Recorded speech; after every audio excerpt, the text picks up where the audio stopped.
All levels good. Yeah. All systems red. Yeah.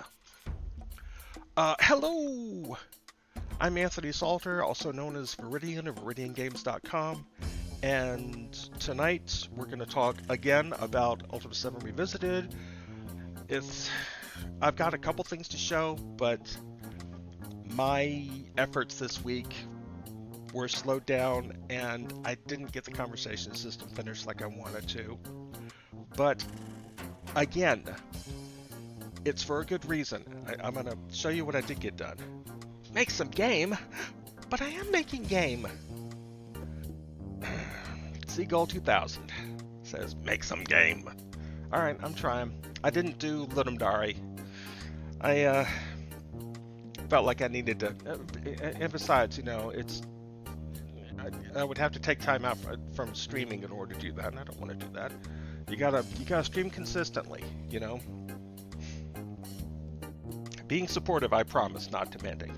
Gotcha. All right, so let's talk about.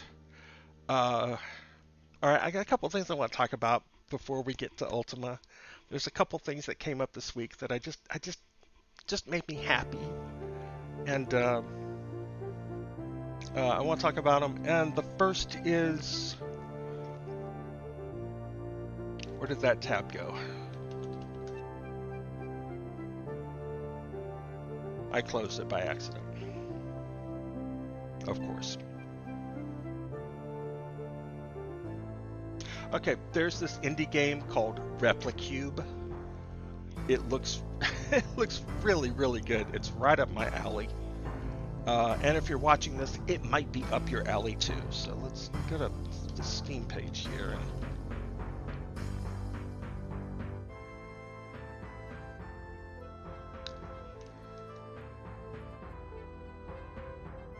Replicube. There it is, finally.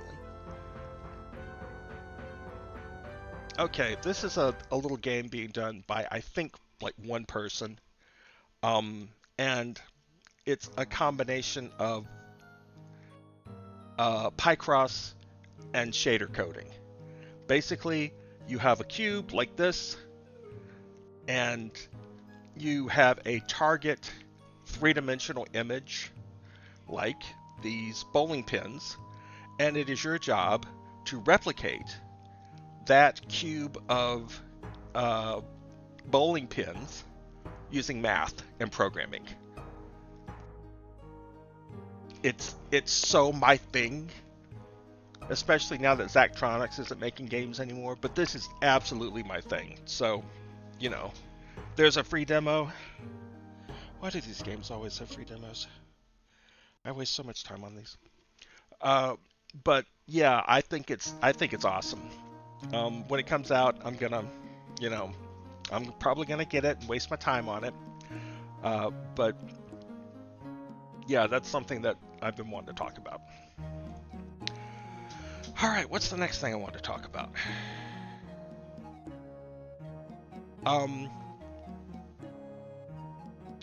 Next thing I want to talk about was Murderbot. I am a huge fan of Martha Wells' Murderbot Diaries series. They are some of the best science fiction I have read in decades. And the books just keep getting better and better and better. I just don't understand how she's doing it. She's just firing on all cylinders. I can't read them fast enough. And now we're doing the hail corporate thing, but if someone's doing something good, I'm going to point it out. Apple TV has partnered with Martha Wells. She is one of the creative directors on the project to make a Murderbot TV show. And the first trailer came out, and I'm not going to like play it on my stream or anything like that. That would be super lame, and I'm only a little lame. But if you have heard of the Murderbot Diaries, if you've read any of the books, All Systems Red, System Collapse, Artificial... Okay, the bad thing about these books is that their titles really aren't very memorable. But ultimately, it's about a security unit who is a semi-cyborg they're called constructs. He hacked his governor circuit so that he can do whatever he wants. But if humans find out that he did that, they will destroy him. So he pretty much does the same thing that he was doing before, except now he also watches a lot of TV. It's an amazing series. At least read the books. Even if the show turns out to be garbo, read those books. The first one is called All Systems Red by Martha Wells. There. The shills are done. The shilling is done. Not Peachtree says, welcome back. Hi. Okay. Now that we're done shilling, let's talk about the clockwork, because that is what I am knee-deep in. The clockwork of Ultima is its use code. And let's bring this up here.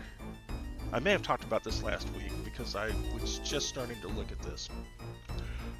The use code of Ultima VII Revisited is, or of the original Ultima VII, sorry, is very much a product of its time, but it was probably the best that they could do given the circumstances. Here is the disassembled version of the Ultima VII use code. And if you know anything about... Oh, combat's about to start. That's right. Da da da da da da da da da da. Okay. If you know anything about assembly language programming, then this is all going to look very similar to you. You have registers, you have functions designated by number instead of name, you have also registered by identifiers. You have instructions like push if, compare if equal, jump not equal. There's also a jump in any case. There's also a jump equal. I know interspersed with all of this, you have human readable text, which is a huge, clue as to what's going on here. Now, oh no, we died.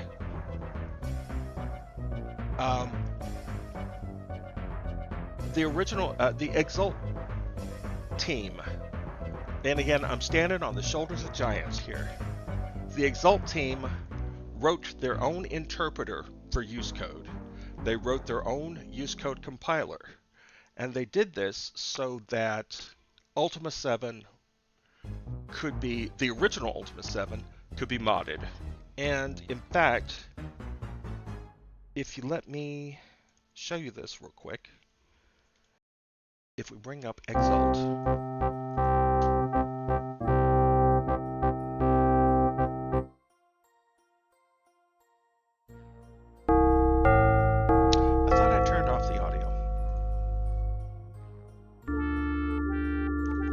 I also thought I had a save game. One second.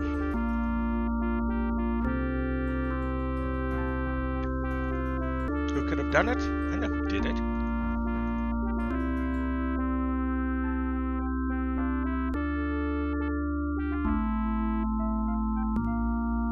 Talk faster.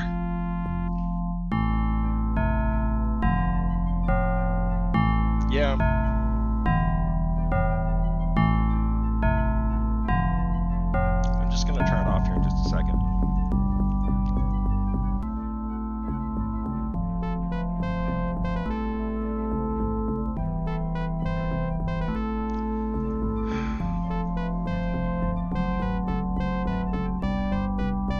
Everybody's up my butt.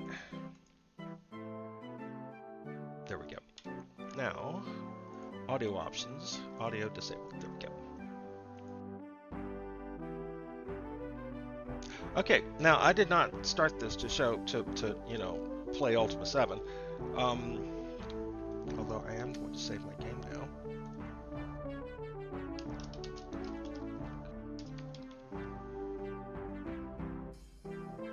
I started this because I wanted to show you. I've shown you this before, but I've never shown you the full.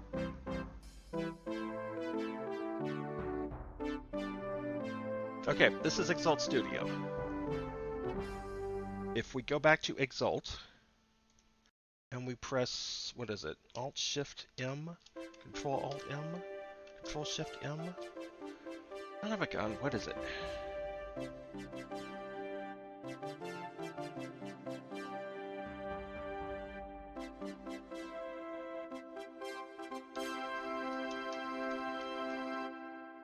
Son of a gun. Okay, there's supposed to be a key. One second.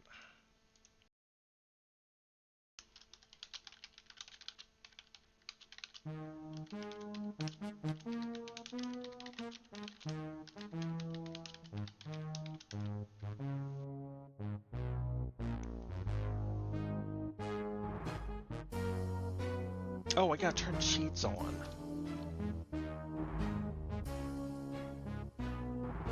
Cheats, yes.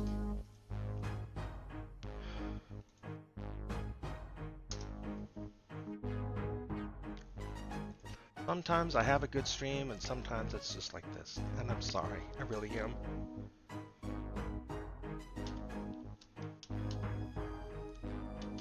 There we go, finally, good grief.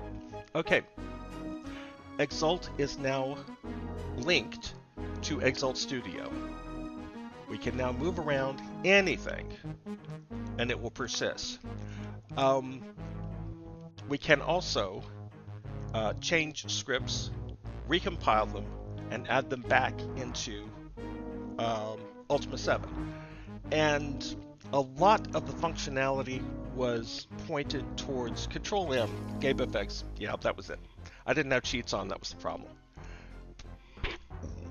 Excuse me, oh good grief, that came up faster than I could mute myself. Exalt and Exalt Studio is designed to, as much as possible, make mods that could work with the original game. We are not doing that. We are eschewing the original game for something that feels a little bit more modern, and in doing so, we can switch to a different scripting engine, which is going to be Lua. I may have mentioned this last week as well. But yeah, this is... God, look at that. Oh, I still have to move around like I'm the avatar. But yeah, you can just move everything around, save everything, and then when you come back, all your changes will persist. Then you can zip that up, give it to somebody else, and say, "Hey, here's a mod of Ultima VII I made using Exalt," which is awesome. But what we are going to try to do, or I should say, what I am going to try to do, is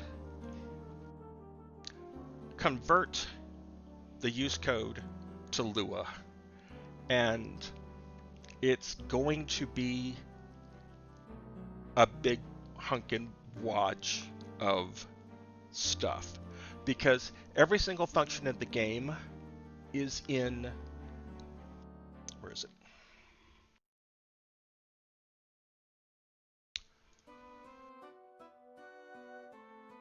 Thought I had, no? All right. Every single function in the game is in one file. It is compiled into that file by a compiler called UseCode Compiler. Where is that? Oh no, you can look at my home folder. All my secrets will be revealed.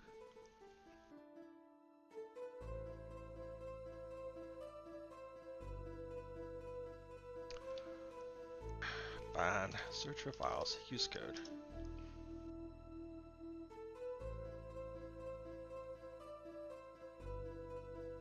That's weird.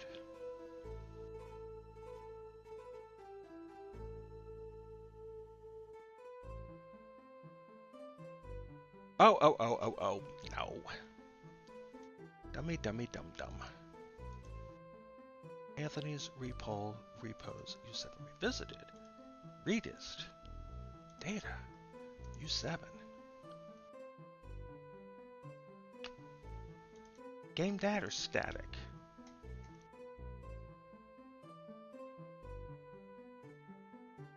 Oh, static.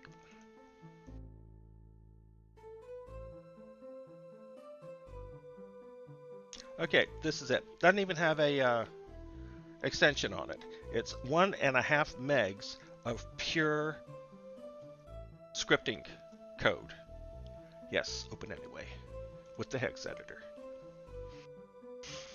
And this is the file that the disassembly that we were looking at earlier showed the disassembly of. And again, we can read part of it enough to let us know, okay, this is the file that is doing all of the heavy lifting of the world interactions. And so every single function in this file is going to have to be split out and converted to Lua code and then reattached to objects with the same, object number in Ultima VII Revisited. But that's the bad news. And it's what I've been working on this week. I've been working on doing, now I can show you what I've actually been doing, which is working on this file. This is the conversation system, the interactivity system for Erethian, one of the NPCs in the game. And if you've played the game, you know that Erethian is the major NPC that was added in the Forge of Virtue expansion. Now, Erethian's conversation tree is immense because basically everything goes through him. He gives you your quests, you go out and do them, you come back, he gives you another, he tells you do this, tells you do that, tells you do the other, etc. And as a result, you can see, especially over here, that his scripting is, all of this orange is just everything he says. And then the scripting that controls everything he does is down here. And this has all been converted to Lua. And I was very happy that I was able to get that done, but unfortunately I failed to get the final integration from the Lua script into the engine done before the stream. And I'm sorry. But the good news is this was successful. The conversion was successful. I have no doubt that once I hook this up to the conversation system, see right now we have a script function called start conversation, which begins the conversation system in Erethian.lua. Now right now it wedges as soon as you start because it's trying to do a whole bunch of stuff that isn't supported yet. But we're real close. And the great news is, as I've mentioned before, we're real close to getting all the scripts working. Because if we get one converted and it works, and we can, integrate it into the code and get the conversation going, there's absolutely no reason why we can't grab all the other scripts, attach them to their objects, and not have them work as well. So the script that allows you to use thread on a loom to make cloth, converting that to Lua and getting that working as well should be easy, he said, knowing that he was tempting the gods. Maybe not easy, but far more doable than it seemed when, a week and a half ago I was looking at, where'd it go? Why are all my icons blue? Every single one is blue. when I was looking at this. Now, of course, there's a ton of documentation. The Exalt team has done a bunch of stuff, and there are even some documents surviving from the original team that talk about this. And one of the things I did do this week was to convert a couple of those documents from scanned images to actual document files, RTF files. The use code language was internally called Agile, A-G-I-L. And so here's the specification for the language itself. And then I also did another one that was the declarations of all of the functions that Agile is supposed to be written for, and that returns information to and from the main game. So with this documentation and the ability to convert use code into Java, or not Java, why did I say Java? Into Lua, I think we're very soon going to be able to attach Lua scripts to objects. I mean, we could already do that. That's easy. But attach Lua scripts to objects and then replicate the functionality from the original game. But this also means that you can write your own Lua scripts, attach them to objects and do new stuff with everything. And it'll be much, much easier than trying to write use code, compile it with UCC, and then shove it back into Ultima VII. So again, we're taking another step towards making a general purpose 3D RPG maker that just happens to also run Ultima VII, which is exactly my goal. Which makes me happy. Just hang in there. Y'all are going to see some stuff, okay? I want to say next weekend, but stuff keeps coming up. But I will do my best. I thought when I woke up this morning that I might be able to get it done right before the stream, and it just didn't happen. I'm sorry. So, as usual, I'm going to look to the artists to save my butt. Let's drop some stuff into Ultima 7 and make it look prettier, shall we? GameFX22 says, "This is awesome." Yes, it is awesome. It's again, it's stuff that I feel like, once again, I feel like everything that I've learned in my career so far has been leading up to this, and this is just another instance of it.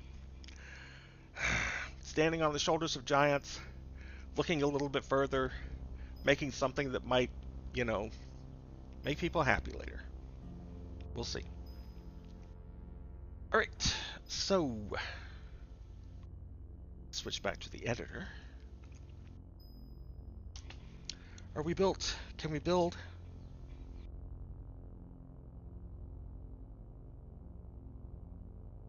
We only have 2 or 3 models to add this time, but a couple of them are animated.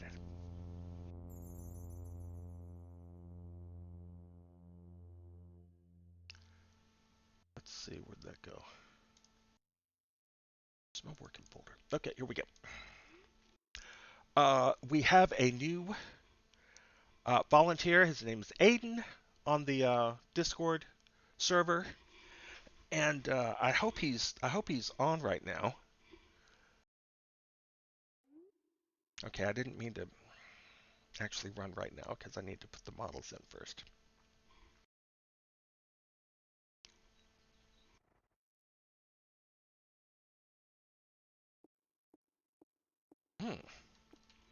Frame rate's a little chunky. Sure, what's going on there? Am I running? Oh, I'm still running Exalt Studio in the back. Okay, yeah. Let's shut that down. No, do not modify the original files. With my stupid little moving things around. Okay, that's better. Alright, so Right, I need to. The crate. We have a crate. That's by Aiden, and it's a GLTF file. And this is something I want to point out is that I didn't have anything to do with GLTF, adding GLTF to the project. We have several people now who are cross-discipline artist and coder, with Arsarelm just being the first. And he was like, Raylib supports GLTF. GLTF supports built-in animations. Let's see if we can get that going. And he was the one who got that going.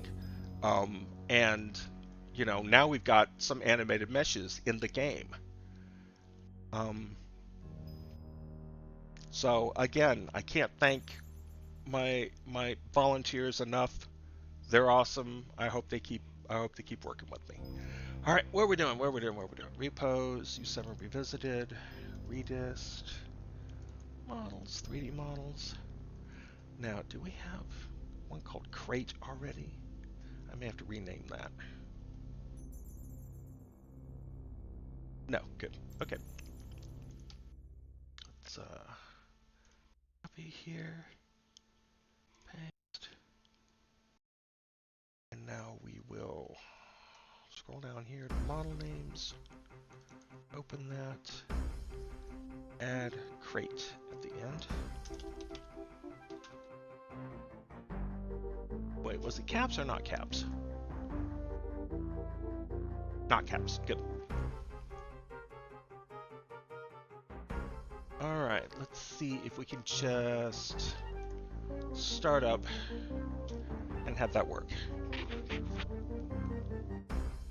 Oh, something I wanted to say. I posted the VOD of last week's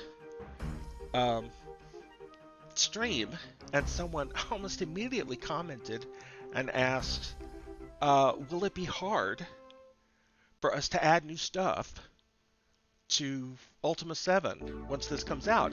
And I was like, oh my god, my commenters keep teeing me up to answer questions in my next stream. It's like originally that guy pointed out that I was using NetBeans, and that led into me talking about moving to Visual Studio Code, and now this other commenter was like, are we gonna be able to easily modify the game? And I'm like, yeah baby, yeah.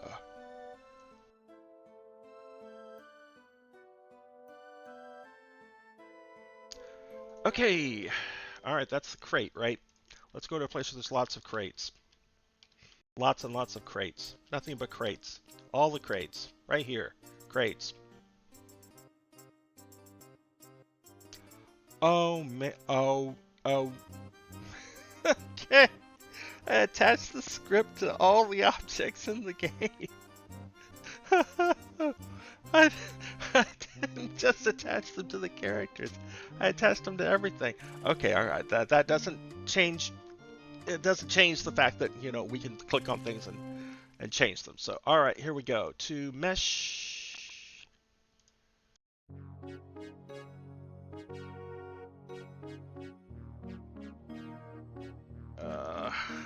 Maybe I should have scrolled first.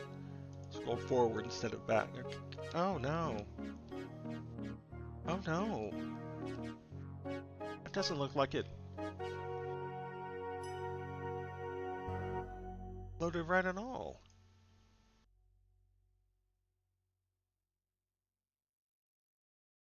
Alright, well, let's find out why.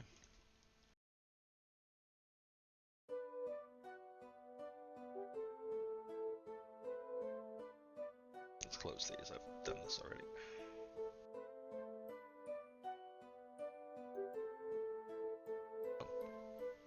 I can close you too. Yes, I really want to quit. No, I don't want to save. Everything will be okay.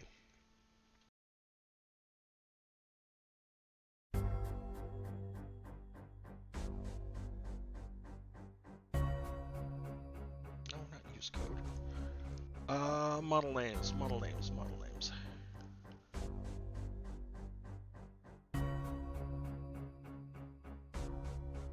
Oh, did I not have that in here? Alright, let's fix that. I haven't got everything set up with good defaults yet. So I think the text file was opened by something else other than Visual Studio Code. Redist. Models, 3 models. Model names.txt.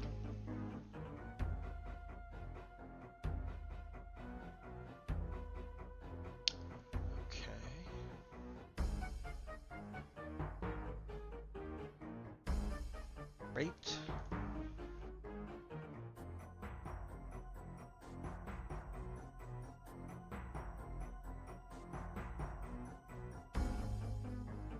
Crate.gltf. Crate.gltf. Oh, here's the original blend file.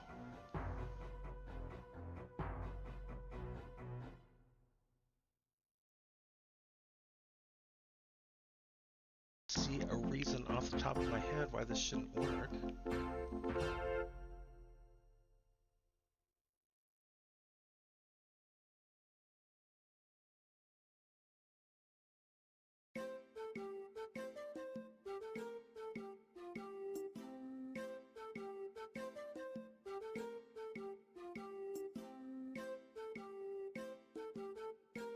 Oh, looks fine.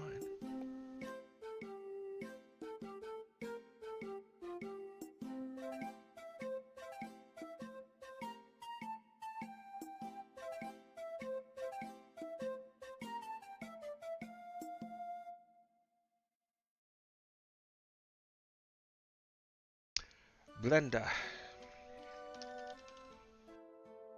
Hey, I know I installed Blender. Where is it? Oh, I may not have installed it. I may have just downloaded it and unzipped it. Yeah, there it is. Blender.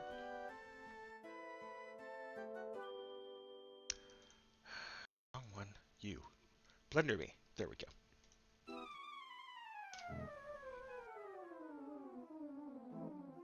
It looks like it may be composed of separate cubes, and maybe Raylib doesn't like it. That is entirely possible. Raylib is really, really damn picky. Oh, cancel. Now we want to import. GLTF, GLTF, GLTF 2.0. There we go.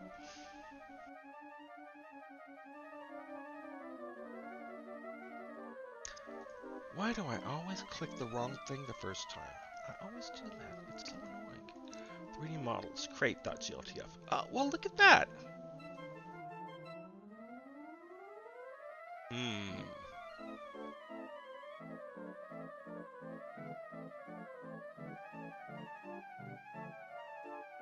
I am not sure. I'm not sure what that's supposed to look like, but I don't think it's supposed to look like that.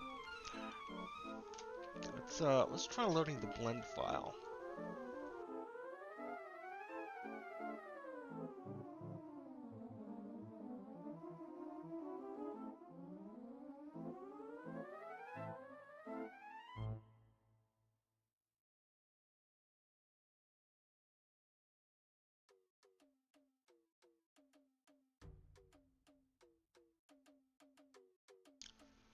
Whoa, whoa, oh, what the heck?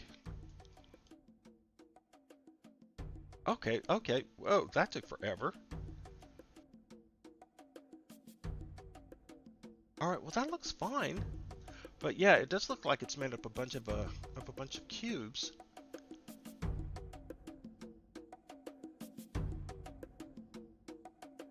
Let's see.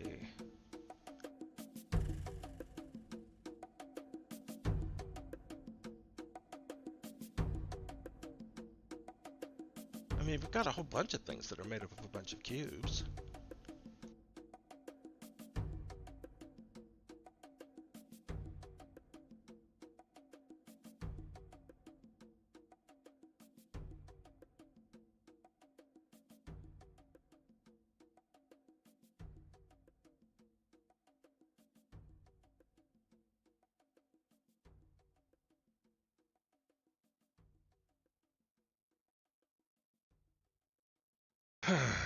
Alright, well, I mean, this isn't an animated file. Maybe we could... This is just a test, but let's see if we could export it as an obj, crate.obj.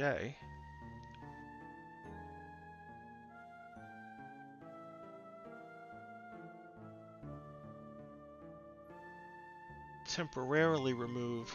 Well, I mean, let's just rename crate.obj. I keep forgetting. Slow double-clicking does not mean rename in Linux like it does in Windows. And now let's go back to the model names.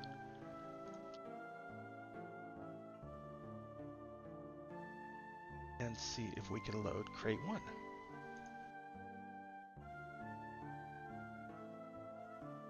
This is why I can never get too frustrated with programming. Oh! GabeFX says, maybe try exporting it as an OBJ. Great minds think alike.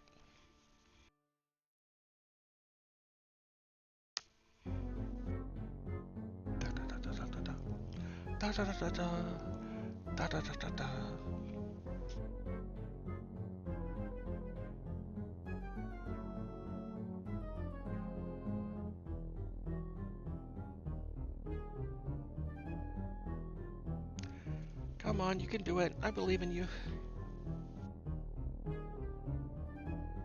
There it goes.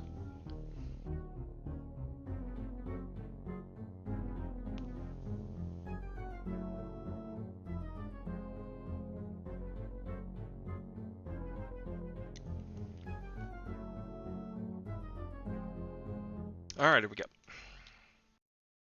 Crate. Is there a crate? Okay, there's crates all over Trensic. Here's one. Alright, so draw type mesh.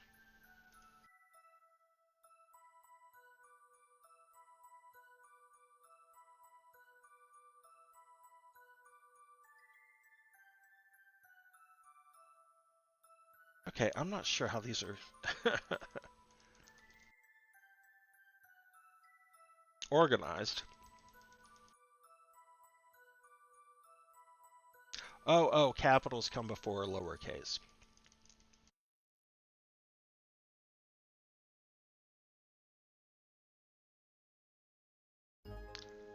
Okay, that got the shape, but there's no texture on it because that wasn't how it was exported. Let's see. Let's look at the OBJ file.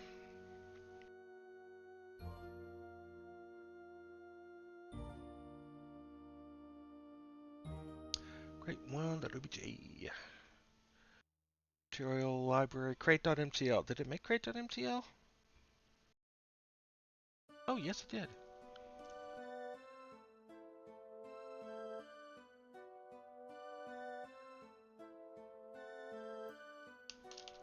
Models, 3D models. Alright, what was the texture?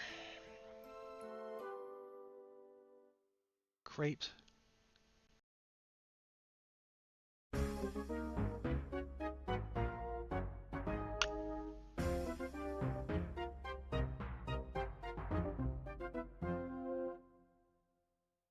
It's weird. I could have sworn we had a texture for the crate here. Yeah, texture.pink. Oh, texture.pink. Okay, let's let's rename that so we can see it. Texture.ping. Here we go. Great texture.ping. Again, that doesn't work.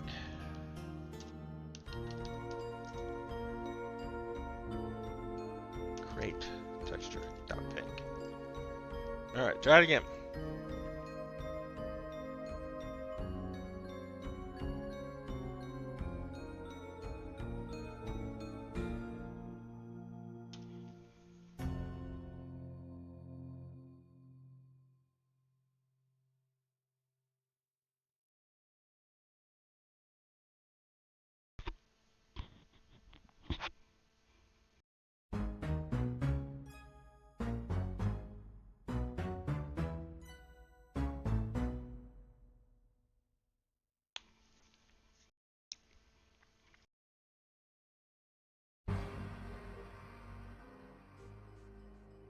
Okay, you gonna start or what?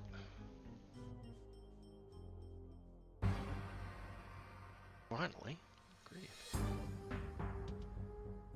Of course, every model that I add makes the startup time take longer.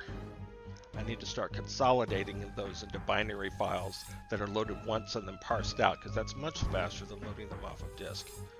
Anywho.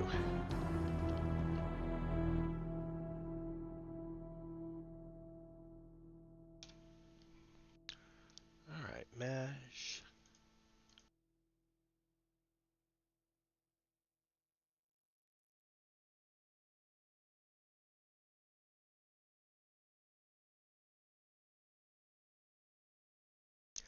Caps come before. I need a shift next letter. It's what I need to do.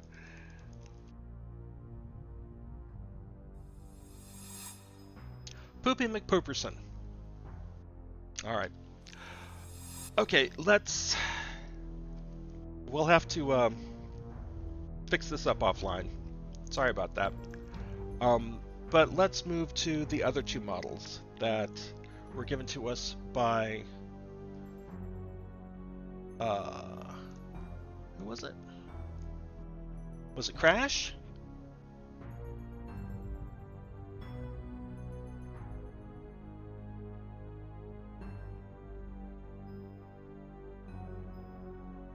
Yes, one Crash 007. Here we go. And these are going to be interesting because these are supposed to be animated. And they are the Loom and the Mining Machine. Oh, grief, excuse me. So, let's add those here.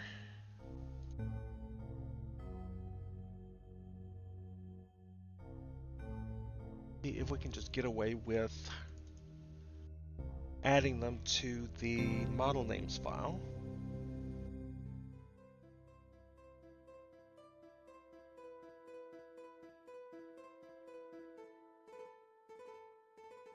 Mining Machine 1 is the mining machine, and Loom 1.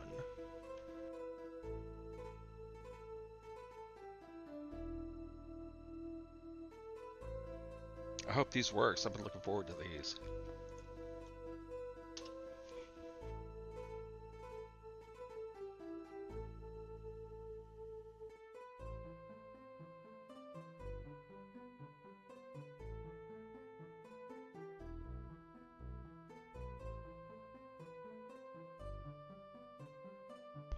One sec.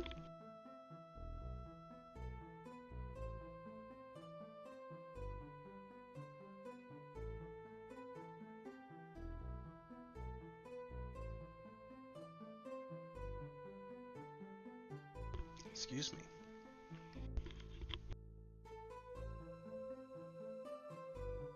Excuse me again.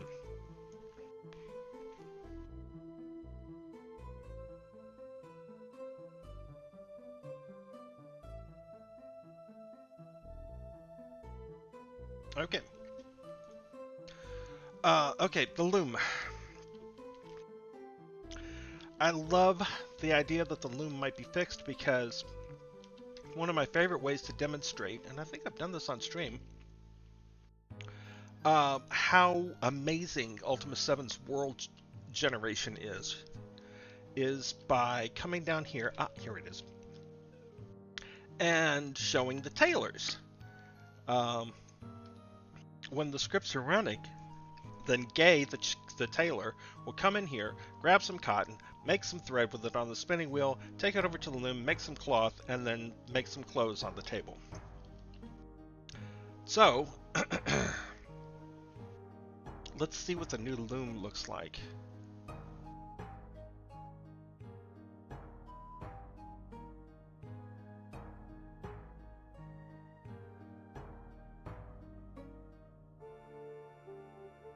Oh, whoa! Spoilers!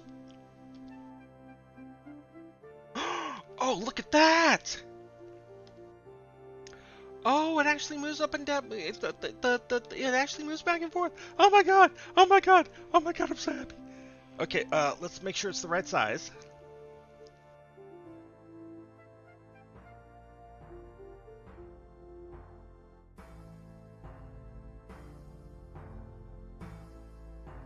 Let's get the map.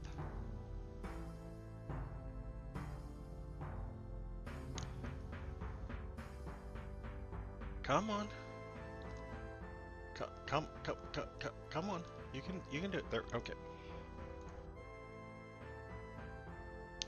Okay. Okay.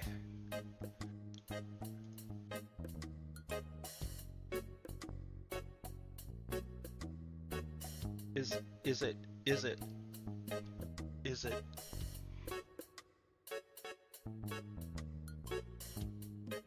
too big? Too small?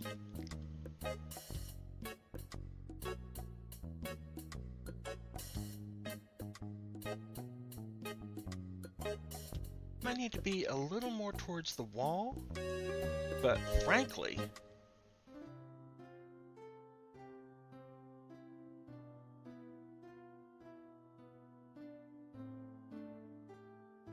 wow, that looks so great. That looks so great without anything. And the black outline is just perfect around it. Oh, when art and programming come together, stuff happens. I'm just going to leave it the way it is. I think that's fine. The position and the size both look right. It might be a little wide. No, I'm just going to leave it. I'm just going to leave it. Good job, One Crash. Good job. I hope you're watching. Okay, now we had a little spoiler.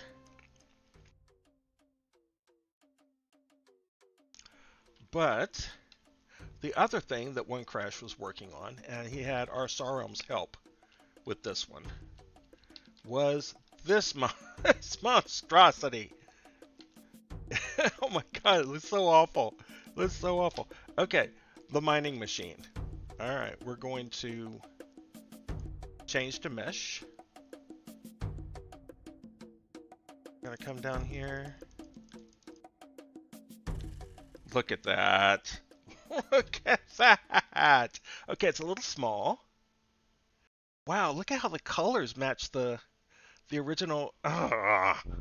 One Crash. One Crash. Okay. That is definitely going to need to be made a little bigger. And it's going to need to be repositioned just a little bit. But that is fine.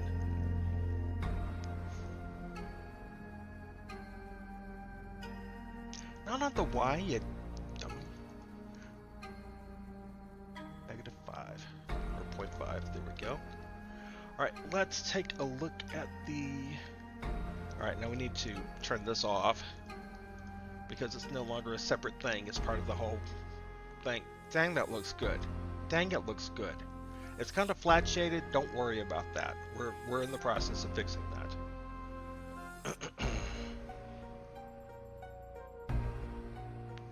Okay, so let's go over here to the map, jump up here to Minnock. I've never called it Minoc. I'm sorry. A Minoc is what attached itself to the Millennium Falcon in Empire Strikes Back. The town's name is Minnock, in my opinion. Now that's the bee cave. Where am I?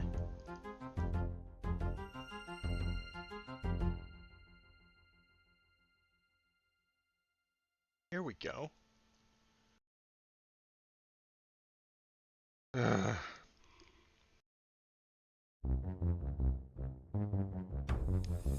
Alright, that needs to be much bigger.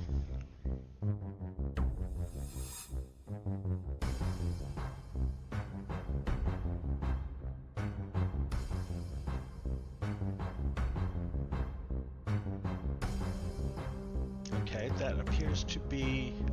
Alright, now we have a problem where there's a drawing order issue here, because the center point of that mass is closer to the camera than the center point of the mining machine.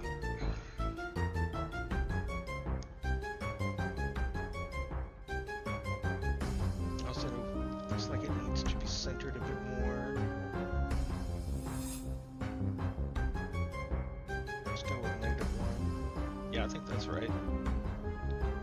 Is that too big? Big, maybe?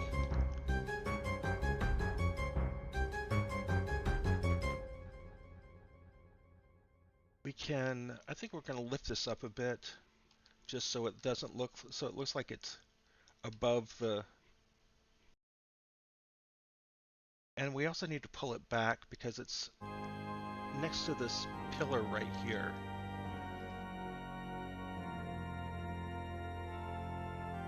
Let's just do one.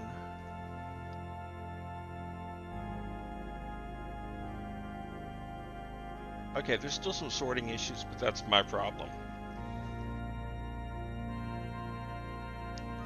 Dang, dang, dang.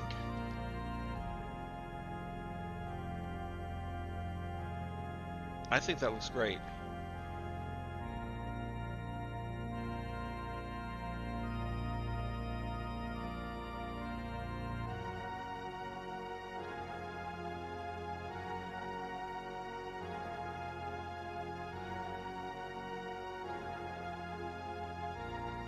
We've got a stupid person here.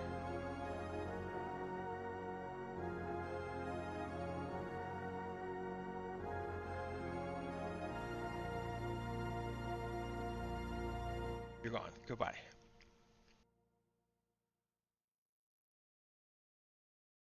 Okay, there we go.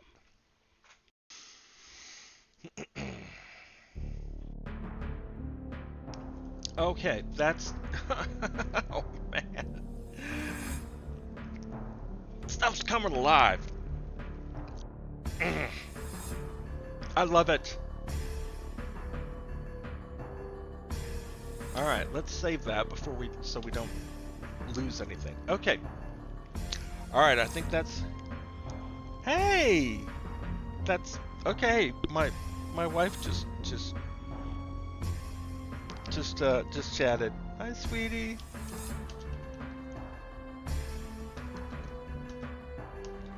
Can you follow so I can test my follow alert?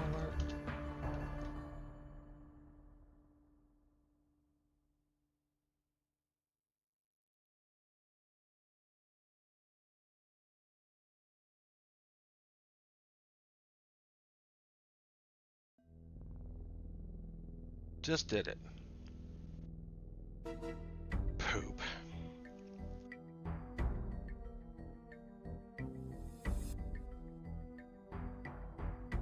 No, it still doesn't work. I don't know why. I turned it on. I set it up. I told it, pop up this alert if somebody follows. Anywho. Okay, so that is the end of the Ultima VII Revisited part of the stream. And now, as promised, we're going to play Star Control. Let me turn this music off, because Star Control has amazing music.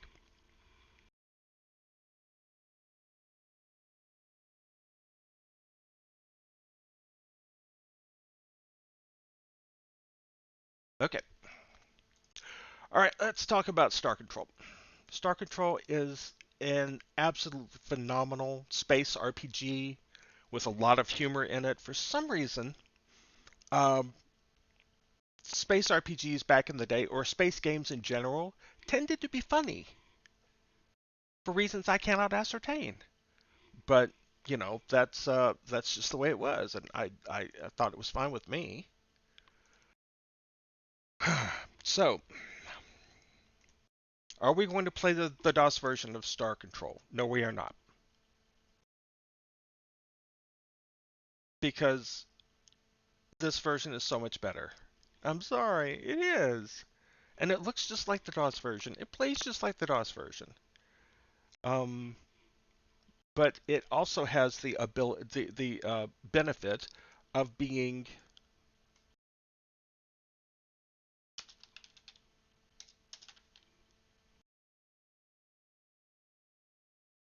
absolutely free. So if I play this game and you think it looks cool, which you should, and you want to play it, just go to Steam, type in free stars, and add it to your library. It's free. Now, why is it called free stars and not Star Control? And the answer is because The two developers sold the Star Control name to Accolade, their publisher, and that seemed like it would be fine until they wanted to make Star Control 3, and then Accolade wouldn't do it, and so they moved on, and then Accolade hired another company to make Star Control 3, and it was not very good. So that at this point, you know, Paul Reich III and oh, what's his name? Fred Ford um, moved on, created a company called Toys for Bob, did a whole bunch of great stuff. Most recently, the Spyro and Crash remasters. Now they're talking about doing Banjo-Kazooie remasters, which would be awesome. But the only thing Accolade owned was the name Star Control. That was the only thing they owned. The game, the source code, all the content still belonged to the original developers. So they can do this. They can just put it on Steam for free. And there's nothing anybody can tell them about it because they own all of this except the name Star Control, which is why it's called Free Stars, the Urquan Masters. But get this game if what I'm about to play interests you at all, then get this game. It's free. You're gonna like it. So here we go. Play now.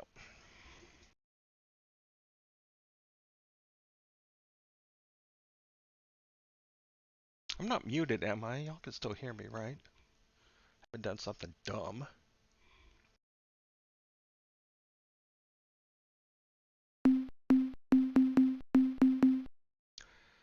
Let's see. Can we go full screen here?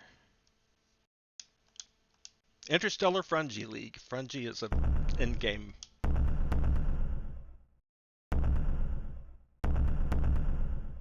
Based on the source code of Star Control 2, all trademarks belong to the respective owners. Originally created by Fred Ford and Paul Reich III in 1992. Set free into the open source community in 2002.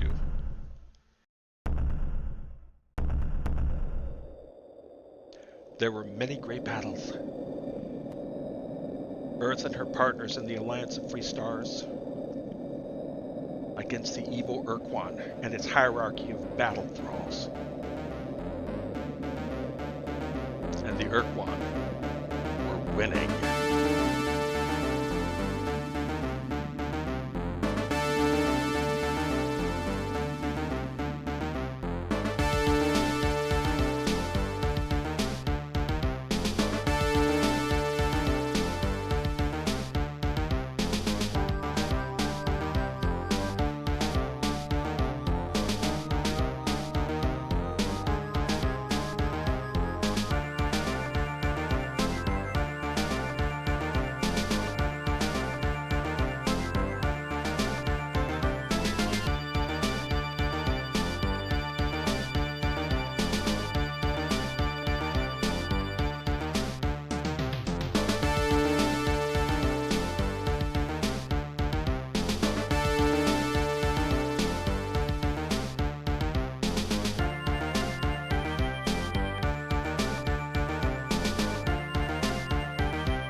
Yes. Here we go. Alright. I didn't want to talk over that introduction because the music is so awesome. But, one thing we need to do now is turn it down just a little bit. Let's see.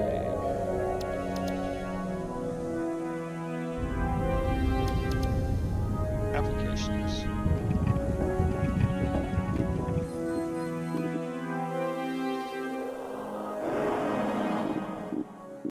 Okay, yeah, there we go. Urquan Master. Turn it down a little bit. There we go. Because the music is very bombastic, as you're going to hear. It's amazing. It's amazing music. Turn it up a little bit. Okay. So, the plot is Star Control 1. Star Control 1 was a strategy game. You had a three-dimensional map of linked stars that spun. And you start on one star and your opponent starts on the other, and you try to jump from star system to star system, taking resources or taking systems so that they give you resources so you can build ships.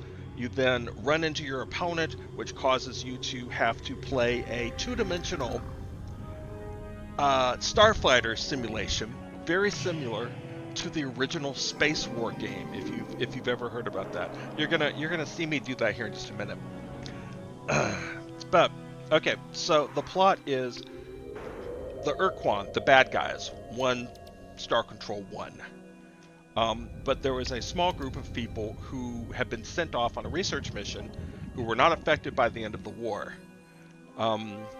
Now you're coming back to Earth to find out what's going on in this huge ship that's made from precursor materials, so it's really powerful, but right now, because it's incomplete, it's really slow and doesn't turn very well. As you'll see here in a minute, you can play this whole game with a controller, and it really is the best way to play it.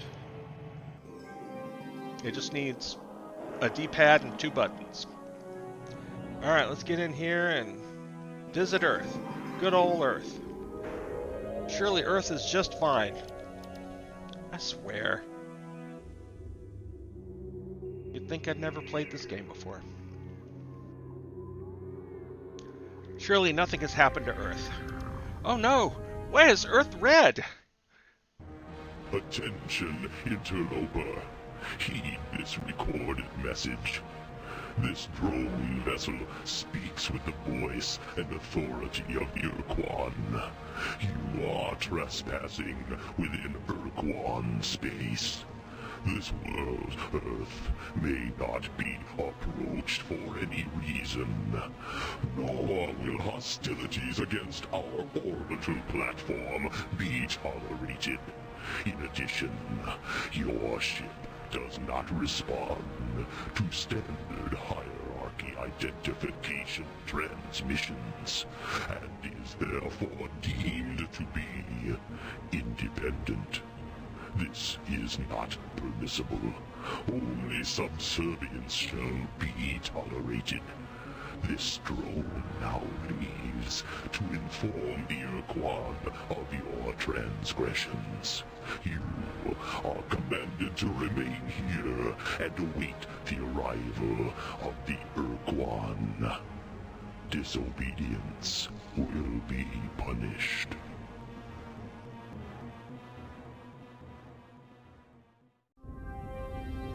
Okay, so the Urquan are those big purple and green space spiders.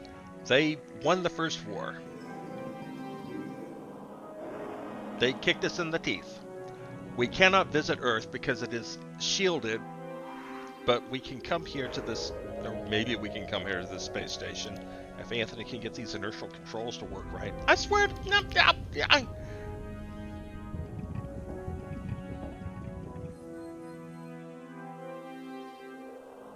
That is an alien-looking alien, all right, says Mithrin Arcaneer.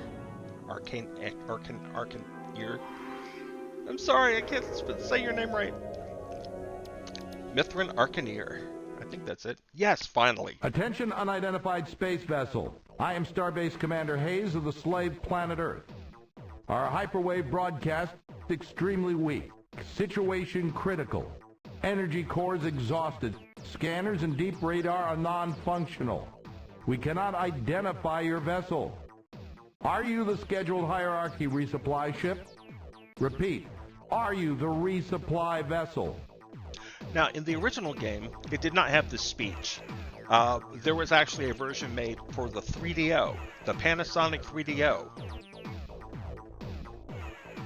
I don't know why it was made for the 3DO, but it was made for the 3DO, and they added all of this speech. So, of course, since that's part of the original game, the original developers were able to add it to this version without there being a problem.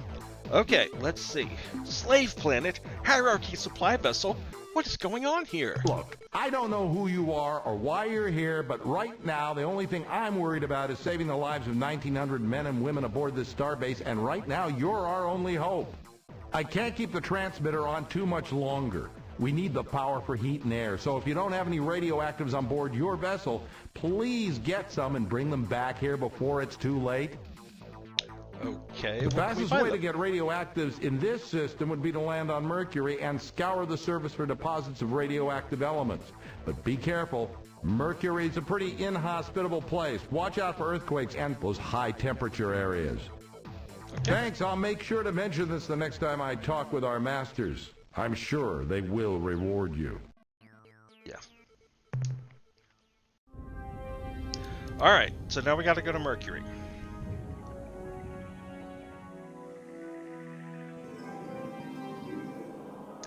Oh man. This is one of those games where you start off absolutely pitiful, but fortunately you get better pretty quick. Soon our little blue ship here will be zipping around, doing everything. Oh, it's actually Mithran, accent on the A. Oh crap! One second. I'm flying around trying. No, don't do that. No, don't do that. People tend to think my nickname comes from Mithrandor, but it comes from mixing the English and Spanish name of a character from Ultima VII, Mithrin and Mizran. Arcaneer doesn't have the same problem. It does sound like Arcaneer. Oh, that's cool. That's super cool. Mithrin and Mizran. Okay, now we need to get to Mercury without running into anything else.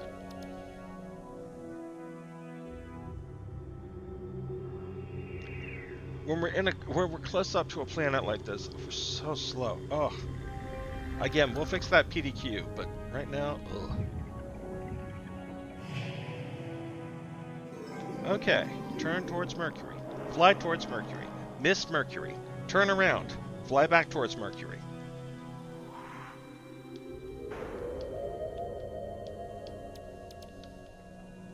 I swear with that... You saw that, right?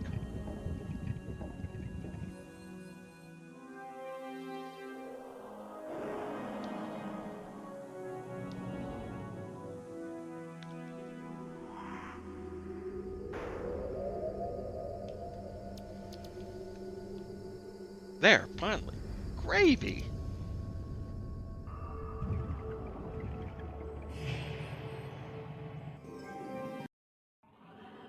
Okay. These planet scans are beautiful. Mercury. Really hot. Really inhospitable. Has lots of minerals on it.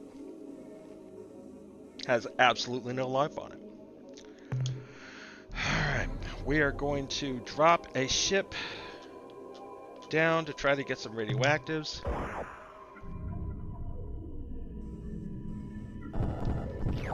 We got to be really careful here because these hotspots and gravimetric waves will kill everybody on our ship. Your crew are effectively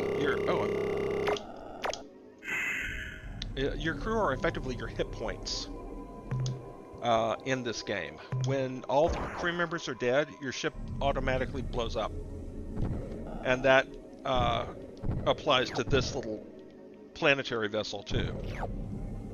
Vanadium.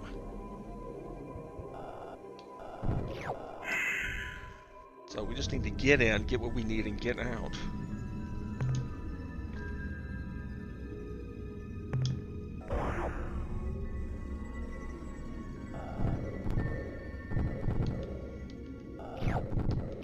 Uranium, uranium, here we go. Okay, that's probably enough. Navigate, let's go.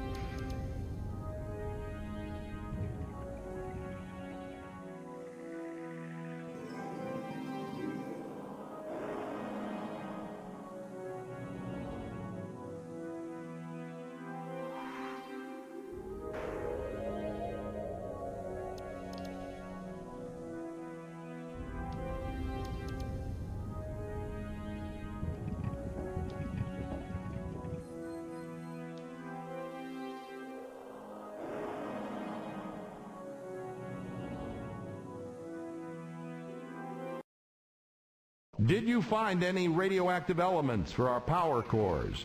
Yes, we did. We're initiating transfer of radioactives, Captain. Now, as soon as our engineers can refit the energy cores, there, that's much better. Power ratings are climbing. Life support is coming back into the green. Deep radar systems and sensors are now online, and I can scan your vessel. What the hell kind of ship is that? The Just who best are kind. you, Captain? I am Captain Zelnick of the Starship Vindicator. You can change those names, but I just didn't bother. We are the survivors of a Star Control science research team to the Vela Star System. Control science mission, huh? Captain, I served as a Star Control officer during the war aboard several cruisers in the Corward Front. And if there'd been any scientific mission to Vela, I would have heard about it. The mission was highly secret. You know, come to think of it, there were some rumors that Corridor 9, the Special Operations Division of Star Control, was directing some hush-hush operation near Androsynth Space. The Vela star system, yes, that would be the right direction. So, Captain, if you say it's true, how do you explain that huge alien starship you're flying? And why are you here? What do you want from us? We have returned to Earth to give you the technological secrets of the precursors, and to help you fight the hierarchy. Fight the Urquan. Win back our freedom. I remember having such thoughts myself once, long time ago.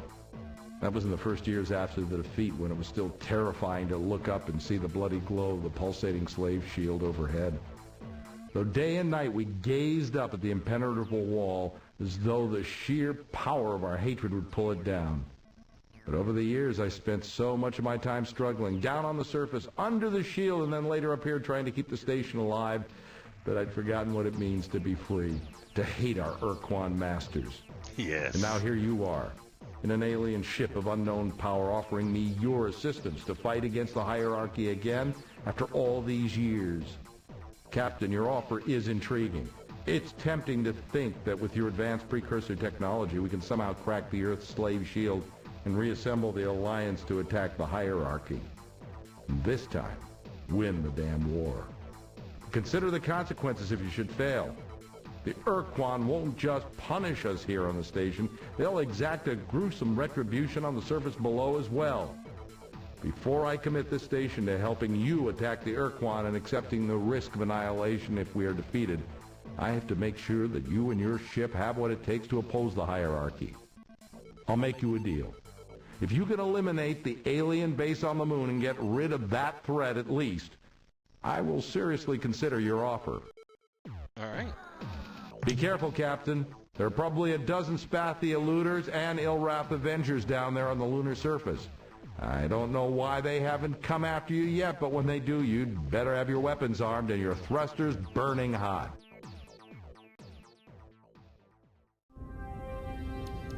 Alright, so now there's an alien base on the moon he wants us to get rid of.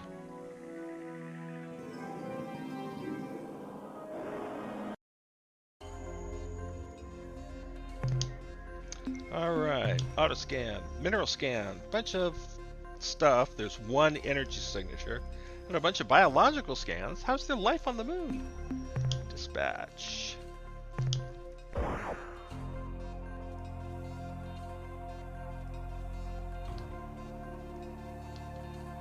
What are these things? They don't hurt us.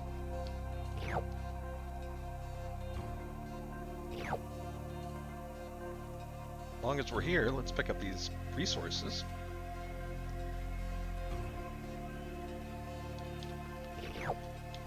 Calcium. Strong bones and teeth.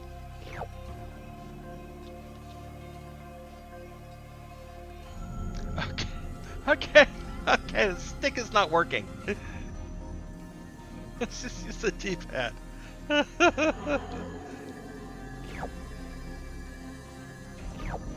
Okay, here's the alien base. Let's see what's going on here. Report from the surface. We have discovered an alien base and have explored its interior. The installation must have been abandoned many years ago, but great care has been taken to make it appear active. Life support systems are functioning, fusion generators are at full output, and robotic construction vehicles have been programmed to roam the lunar surface, bulldozing moon dust into random piles. In addition, we have found the installation's hyperwave locked in transmit mode, endlessly playing the same alien recording. Although we cannot translate the message, our Xenotech, Ensign Rigby, believes the message is some kind of alert or mayday broadcast. The base is filled with useful materials and equipment. We will scavenge as much as we can and bring it aboard immediately. End of report.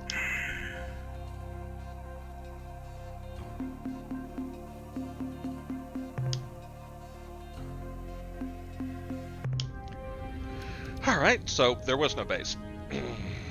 Or there was a base, but it was abandoned. Have you dealt with the base yet?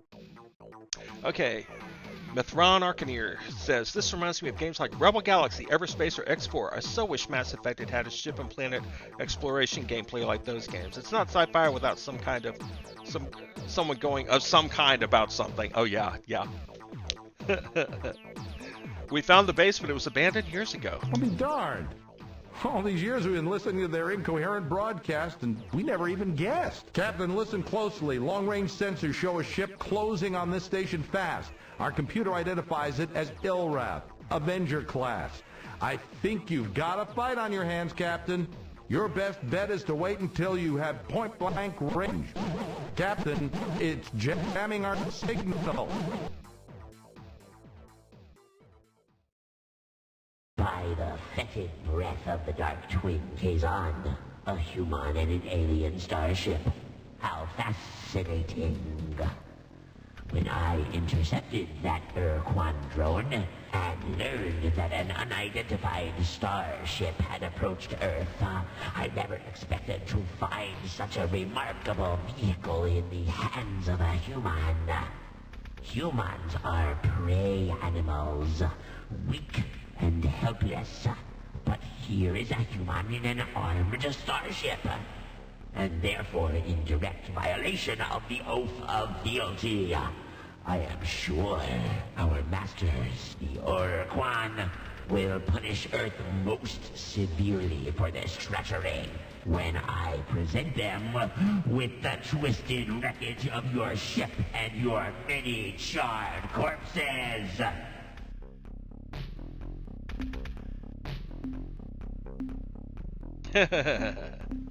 It will be a pleasure blasting your ugly face out of the stars. I have no fear of you, feeble mammal.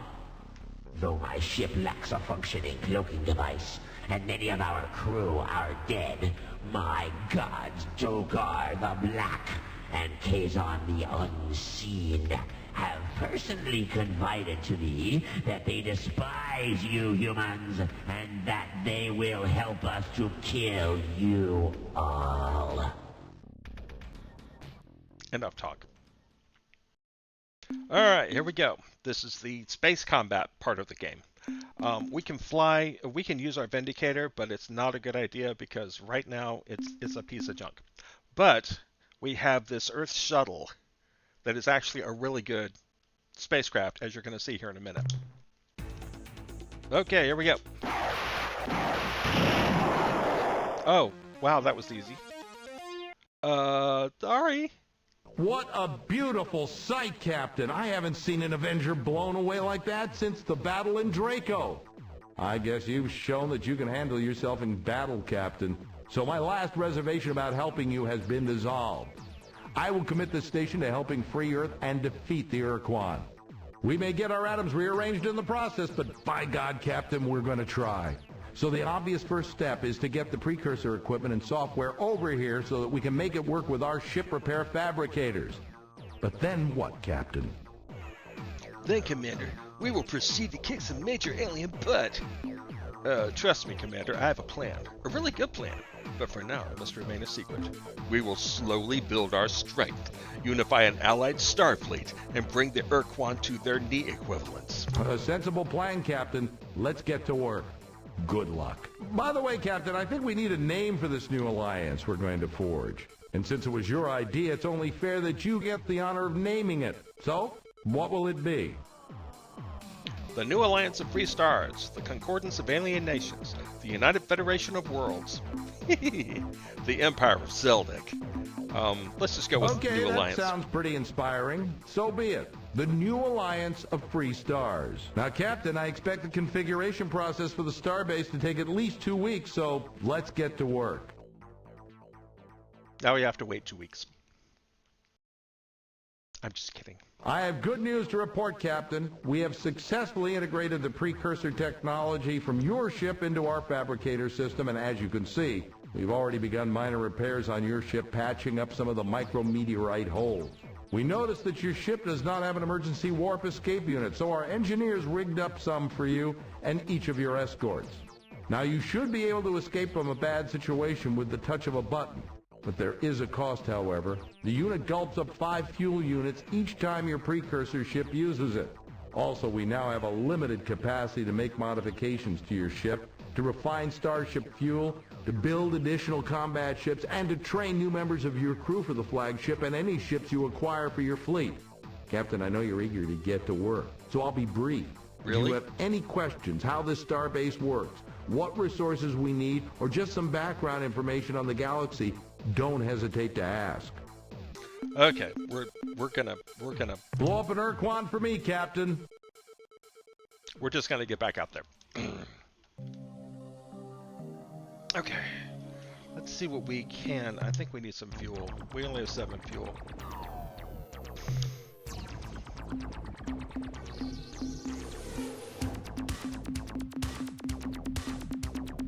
We don't have a lot of resource units, so 35, that'll do for now.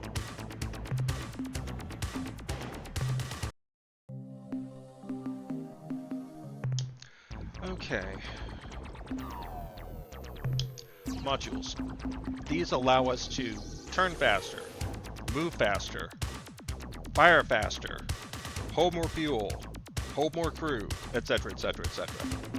But of course, they all have a resource unit cost, and we don't start with a lot of them. So I do at least want to add a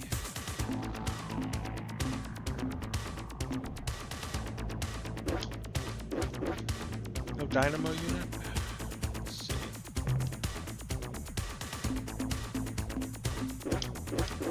Oh, I don't have enough. I'm 60 resource units short.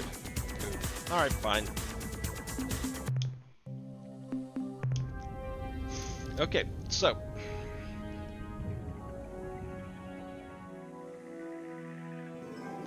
The early part of the game is going to be running around the solar system, sucking up every single resource that it has and turning them into the starbase so that you can get resource credits to outfit your ship. But there's a little thing out here that I want to show you guys. I hope I'm going the right way here.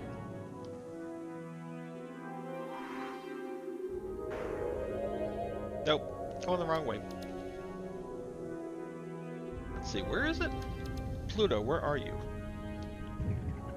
Oh, is it the purple one? Right there? Let's find out.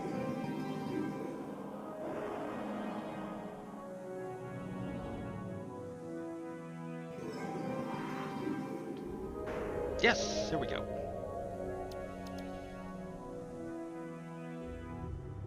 Alright. Remember how there were supposed to be aliens at that station on the moon to prevent, you know, anything from interfering with the starbase?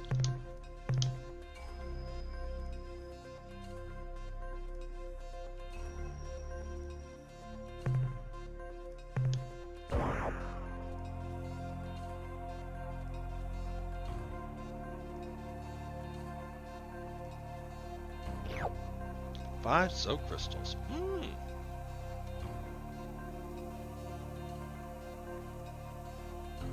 What is this? Oh, we lost some crew. Mayday from the surface. We have come under fire from an alien vessel we found hiding on the surface of Pluto. Captain, they killed Kowalski, Fritz, Chen, O'Donnell, Luigi, and all 3 of the Lieberman triplets. We have returned fire, but our stunner can't penetrate the ship's hull. We are initiating emergency launch procedures. Attention, a big, mean, hostile alien vessel hovering overhead in an obvious attack posture. This is Spotty, Captain Whistle. I know you are going to torture me, so let's just get this over with right now. The coordinates of my homeworld, Spottywa, are 241.6 by 368.7, and the ultra-secret Spotty Cipher, which is known only by me and several billion other Spotty, is Huffy, Muffy, Duffy. Sorry about that little mistake with your landing vehicle.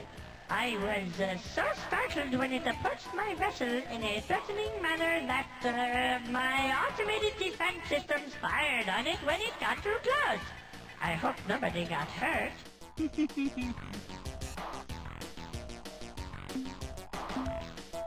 Attention, alien vessel. Identify yourself or be destroyed. Of course. As I said, I am Captain Photo of the Spotty Lordship Star Runner. Our sensors have tracked your entry into the system, which you are no doubt here to conquer. And while you are certainly welcome to do so, we would be greatly appreciative if you would please just go away and forget this star system ever existed.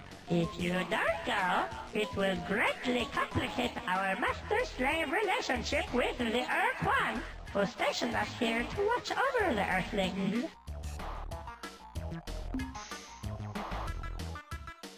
We understand that sometimes these tragic misunderstandings happen. We grieve, but are not bitter. Phew, thanks. For a minute there, I thought you were going to kill me. What are you doing here on Pluto? About 20 years ago, this region of space was dominated by a loose confederation known as the Alliance of Free Stars, which was composed of the aliens native to these parts who did not want to be enslaved. They made a valiant effort against the superior Urquan forces. It even looked like they might miraculously defeat the combined Urquan armada, right up to the point at which the Urquan totally defeated, indeed annihilated them. So, what are you doing here on When the Pluto? Urquan armada entered the system to subjugate formerly the Earthlings, the Urquan presented the humans with the standard slave options. Join the hierarchy as combat roles and retain some autonomy, including the right to travel through space, or become a fellow species and return to pre-atomic savagery on the surface of their homeworld, encased for all time beneath an impenetrable force shield. The humans chose the latter option, and so were swiftly imprisoned on the surface of Earth. But the Urquan didn't trust them to obey the restrictions, so they chose a small group of hierarchy combat starships from the Inwraith and Spartan fleets to create the so-called Earth Guard and station them at a base on Earth's moon. Originally, we were stationed on Earth's moon, which made us Spotty a bit uneasy, because with each passing day we grew more and more worried about the sneaky Earthlings making a surprise attack. But the Inwraith kept telling us that it was impossible, since the Earthlings had no ships or weapons whatsoever. That made us feel a bit better, but when the Inwraith left, again we grew fearful, and decided to make a strategic redeployment to Mars.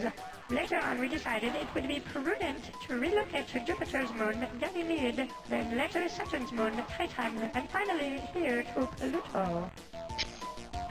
So what happened to the Ilrat The station Ilrat here? contingent were supposed to be the toughest ridge crest, the most rigid flipper, yes, the backbone of the Earth Guard force. But they departed the system en masse not long after the last Urquan dreadnought vanished from this region of space. They claimed to have received a direct order from their gods of evil and darkness, who had grown dissatisfied with the Irrat's passivity and wanted them to kill or at least torture someone soon. Personally, I believe they just got bored and went up to have some fun. When do you expect the Orath to return? Well, when they were pushing up into hyperspace 18 years ago, we asked them that very question, and I think they said something to the effect of real soon. Yeah.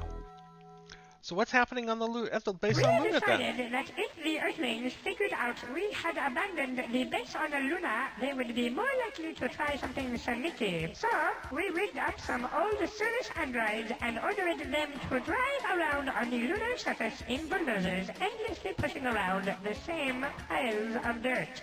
In addition, we connected the base's local radio transmitter to an audio Melnorme fun rum called Winky's Happy Night, hoping they would think we were still there. So it wasn't an emergency broadcast or anything. Okay, what happened to the other Spathy? Over the past years, it became necessary to redeploy strategically some of our Earth-powered forces to our homeworld in case of a sudden surprise attack by a vicious, unrelenting alien race which we Spathy call the Ultimate Evil! Who or what is this ultimate evil? Ultimate Evil remains largely unmanifest, and its powers and exact intentions are still a bit obscure, since it lurks just outside the range of even the most sensitive long-range detectors, which we feel gives conclusive evidence as to the Ultimate Evil's nefarious intent. Dozens, that is to say scores, and perhaps even hundreds of my brethren stride through the corridors of this specially modified, super-efficient, mass destruction-oriented starship, which could lay siege to an entire planetary system should we choose to do so, which, fortunately for you, we have decided not to do today. Yeah, right. Hundreds? Come on. I am undone. You are far too clever for a poor Spathy like me, and now I must submit to your superior alien intellect. I guess I am not revealing any truly important secrets if I tell you that each of my species' lunar-class void ships typically holds 30 Spathy crewmen, though at present my vessel, the Star Runner, is not up to full complement due to the needs of my homeworld in their resistance against the Ultimate Evil. And in fact, my vessel is somewhat understaffed right now, seeing as how I am the only Spathy on board, which is a bit frightening, as I am sure you can understand. Why are you still here, Captain Fwiffo? Since it was our most powerful and unforgiving masters, the Orquan, who stationed us here, we knew it would be grossly stupid to disobey them completely, but we decided it would be okay to send just one ship home. We used one of our most ancient and solemn rituals, Poon Taffy, to pick the lucky ship. Then, some months later, we decided that it wouldn't really hurt if we sent one more ship home. And then later we sent another, and then another. Well, you get the idea.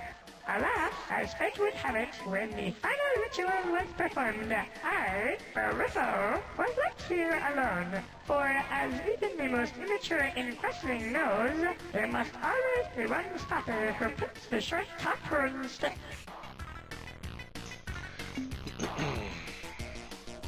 Where are the Urquan now? Our masters don't really keep us very well informed about their goings-on, so that all we know is that immediately after the subjugation of the last Alliance race, the Hut, I think, the Urquan gathered their dreadnoughts and departed toward the edge of the galaxy, commanding us to obey the slave laws or face their wrath when they returned.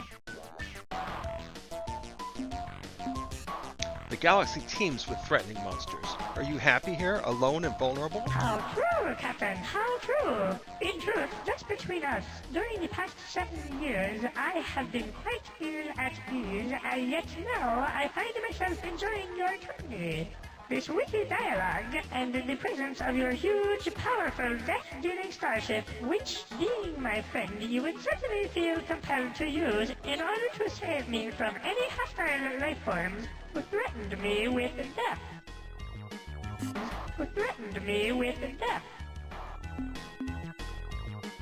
I'm sure you'd feel safer if you were with us. Come on, Fwifo, join our fleet. Happy days and jubilation!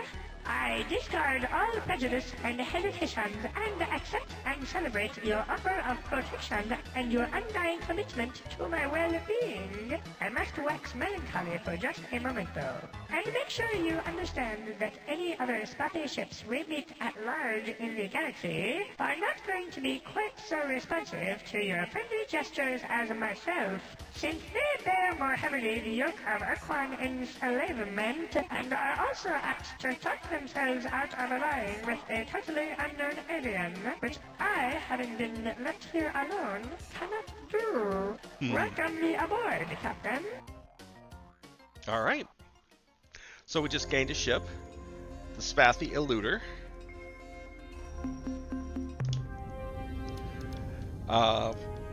And as you can see, the game is very tongue-in-cheek. It doesn't take itself too seriously, but the writing is amazing. It really is. Alright, I know that we didn't do much combat, or whatever, but I think it's about time for me to wrap up. I'm sorry. So let's save. Maybe we'll come back to this later if it wins another poll. Oops.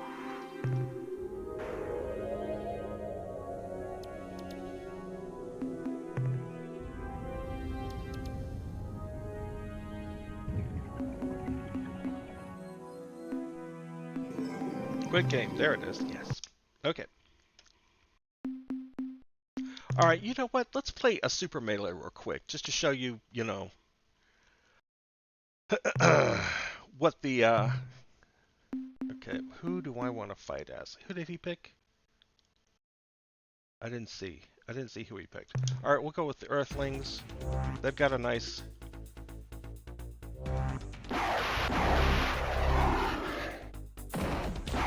Oh, he wants the Milner. Fire, fire, fire!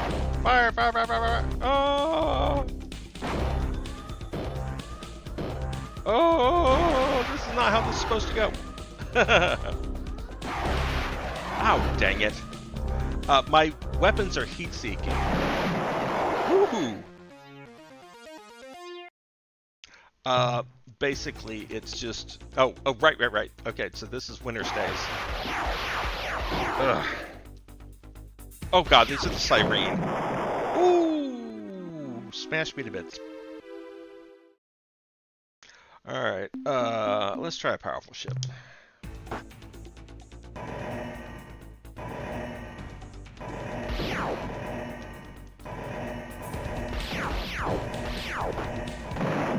Yeah. This is an Urquan ship. There are two types of Urquan, the Korra and the... Who are the others? Okay. Got him. See, I love these because they go as far... They keep going until you let go of the button. And then they just stick around.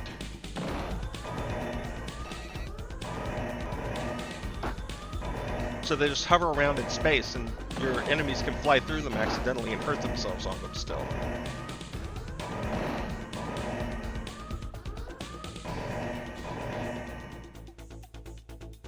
So as you can see, the space combat in this game is really fun. It's a really fun little minigame.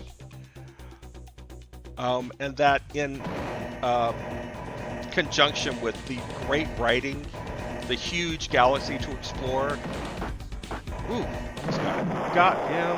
Goodbye. Kiss your ass goodbye, sucker. Who's next? Anderson.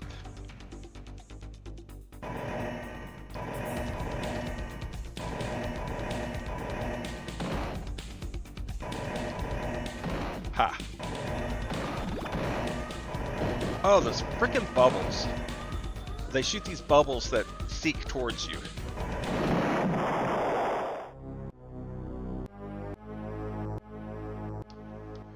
The Korra and the Zurza. Now, let me pause for just a second if I can. I can't.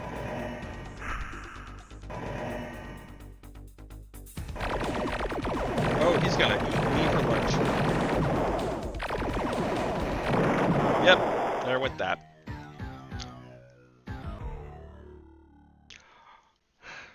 Alright, who's next?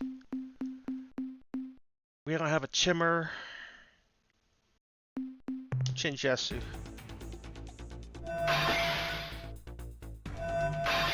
Oh, I'm facing the wrong way. Shoot, shoot, shoot. Dang it. I heard him good. I heard him good. I should be able to kill him with the next one.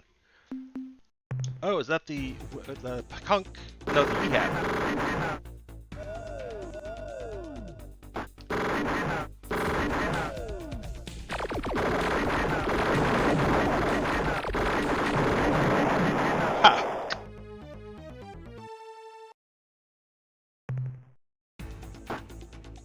Oh, he's got the... Yeah.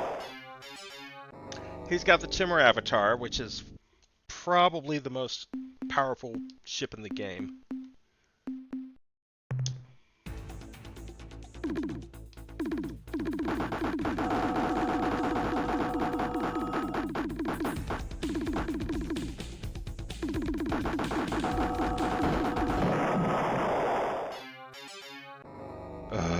Okay.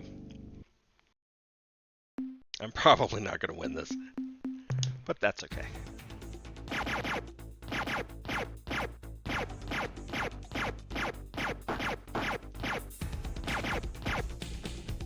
All right.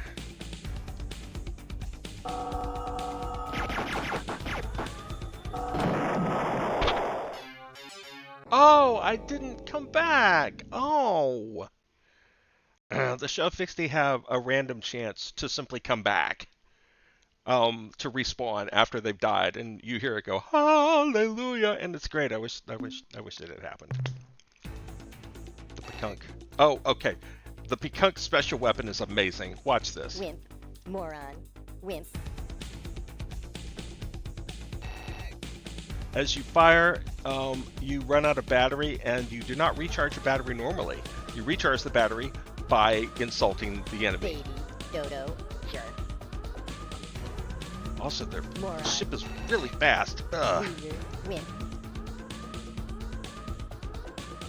Almost uncontrollably so. Loser. Stupid, worm, twit, baby. Okay, I heard him that time. Moron, twit, idiot, stupid, dummy. I think he did the most damage to the Chimmer so far. I should have saved a powerful ship in reserve. This is the Mycon, they're not going to do anything. Yeah. Okay, I don't think I'm going to win this, but I did want to play this just to show you guys what the space combat is like. It's fun, especially when you've got two humans playing. Oh, it's amazing. Yeah, only pea shooters left.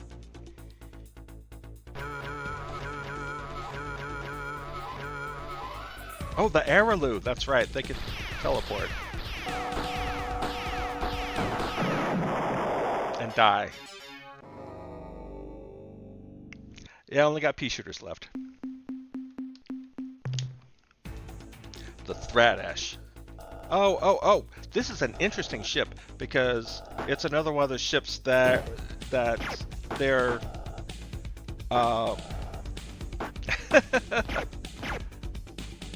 okay, as we fly around as we thrust, we leave this hot trail of smoldering stuff behind us, and it actually hurts enemies. I don't even remember who this is. Who is this? The Zotfapit. Oh, I forgot how terrible this ship is. Oh, okay, yeah. We got smoked. That's okay. I just wanted to show,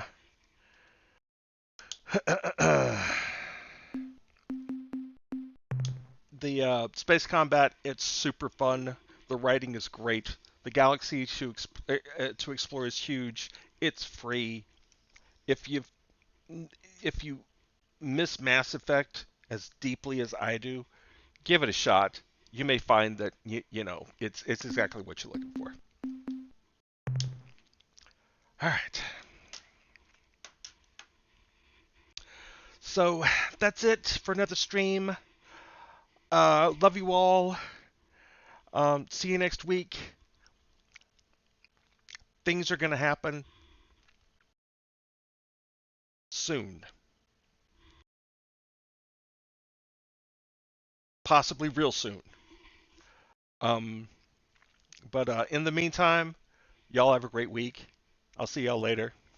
Bye.